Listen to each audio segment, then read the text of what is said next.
the new bushing.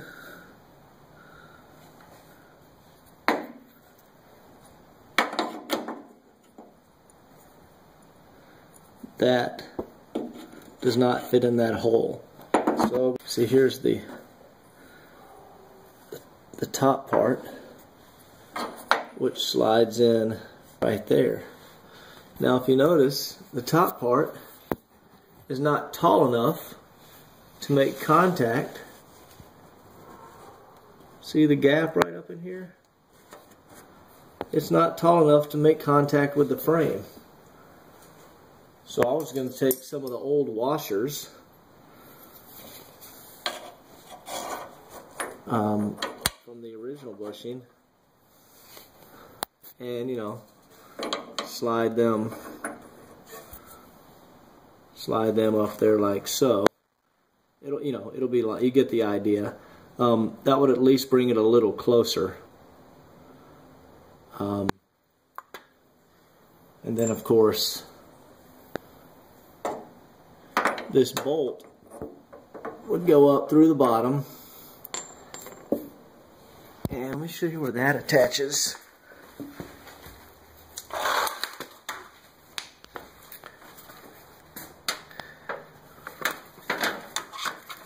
So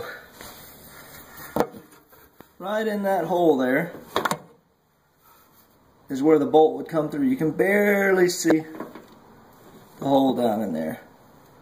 So I guess I'd have to come around this back side over here with a wrench to try to hold the nut, try to hold it still while I tighten it from the bottom. Okay, I had to enlarge, is that a word? Make the hole bigger for the bushing. So I used a die grinder bit or tip, and here's the piece that actually has to go through the hole. So I used a silver marker and, you know, traced around the existing hole, which is much smaller than this. But now we can see when I put the bushing assembly together, it goes in there. Now when you're doing this, you want to make sure that before you use your marker to draw a circle, you want to put the bottom bushing. Now this only applies to 70 Trans-Ams because the bushing goes on the bottom of the frame. But you want to put this up to the hole first because you only have so much forward and backward clearance. So if you put this up here first and you say you draw the hole here, you know, well then your bushing is not gonna go up. So make sure you draw the hole first. You know, make sure you put the bushing up there like so, and then let it fall down, then draw your hole. And there you go. It'll go up around, and there has to be some shims above that bushing because it doesn't quite touch the frame. But that's how you do it on a 70 model Firebird. Okay, I got the passenger side solid bushing in.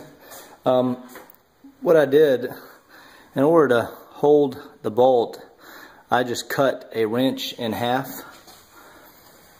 and this wrench actually goes right there.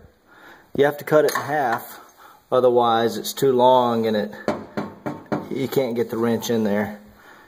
So you cut it in half, you can put it on the bolt and it will just hit the frame, and the frame will be the resistance to tighten the bolt. And also put two of the original shims that were on the there we go, there's the bottom of the bushing and there's the top. You can see the two black washers above it. Also I noticed that the 3-inch 5/8 bolts they come with the bushing set. Here's the 3-inch. The 3-inch was a little too short. It didn't go all the way up through the frame. It went through the frame, but there was just a little, a little bit showing. So I went ahead and bought some 4-inch. You can see the difference. And with the 4-inch bolt, there's plenty, there's like this much or so sticking through the frame, so you can actually get the nut on there. The 3-inch worked fine for the rear subframe. Radiator mount on the 70 Trans Am at least required the 4-inch. I just went to Tractor Supply to pick that up. Anyway, now on to the driver's side. You have to take out the well, I took out the battery so I could see in there, but it's going to be the same deal. I'm going to have to use that cut-off wrench in order to get around the front of the frame to hold the nut in place. Anyway, thanks for watching.